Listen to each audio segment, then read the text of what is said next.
A stunning announcement in the nation's capital. House Speaker Nancy Pelosi taking the first formal steps that could potentially lead to the removal of President Trump from office. Pelosi announcing an impeachment inquiry against the president, accusing him of betraying his oath of office.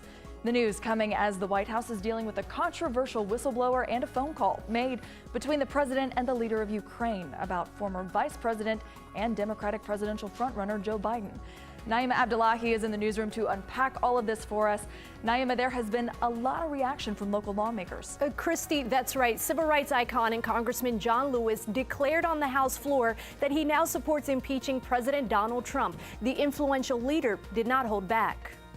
Every term, this administration demonstrates complete disdain and disregard for ethics, for the law, and for the Constitution.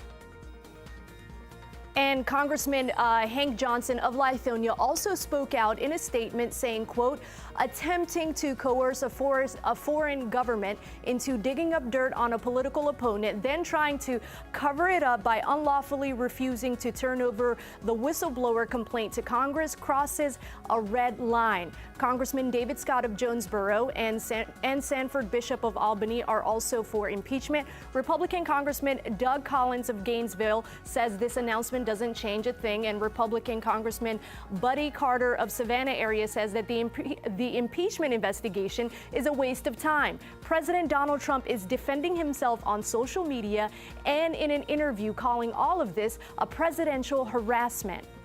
It's just a continuation of the witch hunt. It's the worst witch hunt in political history. This is only the fourth time in U.S. history that a formal impeachment process has been taken against a sitting president. For more reaction from local lawmakers, visit our website, 11alive.com.